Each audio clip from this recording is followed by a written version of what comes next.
Hi friends, welcome back to Jaya svantaillu అండి. ఈరోజు చనగపప్పు బూరెలు చేస్తున్నానండి. కావాల్సిన పదార్థాలు చెప్తున్నానండి. శనగపప్పు కప్పు తీసుకున్నామండి, బెల్లం ఒక కప్పు, మైదా కొద్దిగా, 2 స్పూన్లు పంచదార, యాలకి పొడి అండి 1 స్పూను. మనం మినపప్పు తీసుకొని నానబెట్టామండి, 3 గంటలు నానబెట్టి ఇలా మిక్సీ చేసాము. మినపరుబ్బండి మిక్సీ చేసాం. ఇలాగా మనం శనగపప్పు కుక్కర్లో ఉడకబెట్టుకుంటున్నామండి. ఒక 4 విజిల్లు వేస్తాము. మనం శనగపప్పు కడిగామండి.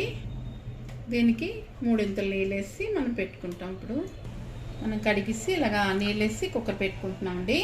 కుక్కర్ పెట్టామండి, 4 విజిల్లు వేస్తాం. మనం రుబ్బు మనం కలిపిస్తున్నాం. మన మినపప్పు ఈ కప్పుతో నానబెట్టానండి. మనకి ఇంత రుబ్బు అయింది. మైదా వేసుకుందాం అండి, సగం వేస్తున్నానండి, కప్పులో సగం. పంచదార కూడా వేస్తున్నాం అండి, 2 స్పూన్లు అండి. చిన్న యాలకి పొడి ఇందులో కూడా వేసుకుందాం అండి. మనం మిగిలింది అందులో వేసుకోవచ్చు.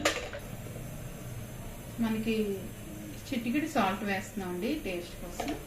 కొద్ది వాటర్ వేసి మనం కలిపిసుకుంటున్నాం అండి. ఇలా కలుపుకున్నామండి, చూసారా. ఇది పక్కన పెట్టేసుకుందామండి. బెల్లం పాకం పెట్టుకుందామండి, వడక పెట్టుకోవచ్చు. కొద్ది వాటర్ వేస్తున్నాను. మనం ఇది పాకం అయ్యే వరకు కలుపుతూ ఉండాలండి. మనం కొద్దిగా మెంట అయ్యాక వడక పెట్టుకుందాం. మనకి ఇలా మరిగిందండి.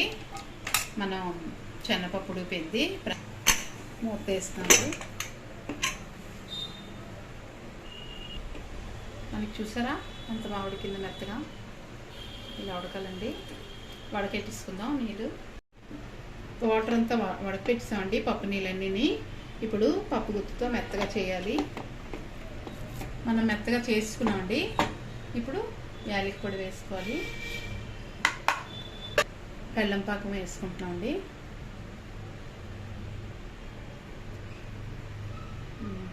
మనం వడకెట్టిస్తామండి. మనం స్టవ్ వెలిగించామండి. ఇదంతా దగ్గర పడిపోవాలి. మనకి అయిపోయిందండి. చల్లారితే ఇంకా గట్టిగా అవుతుంది. మనకి ఉండలు చేసుకున్నామండి, చూసారా. మనం చూద్దామండి. ఆయిల్ మరిగింది, మనం ఆయిల్ పెట్టాం.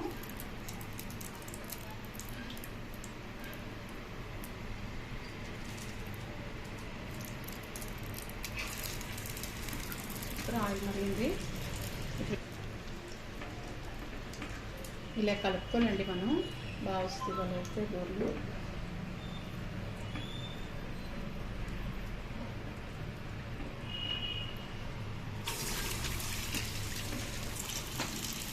మనకి చూసారా, ఇలా కలర్ వచ్చాక తిరిగేయాలండి. మనకి వేగిపోయండి, తీసుకుంటున్నాం.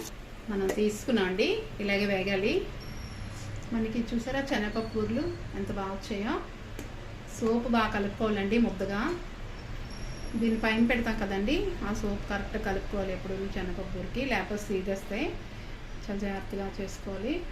నేను రుబ్బు మైదా వాడానండి, అందుకే చూసారా ఎంత సాఫ్ట్గా వస్తాయో. ఎలా ఉందో కామెంట్స్ పెట్టండి. నచ్చితే లైక్ చేయండి, షేర్ చేయండి, సబ్స్క్రైబ్ చేయండి. బాయ్ ఫ్రెండ్స్, నెక్స్ట్ వీడియో కలుద్దాం.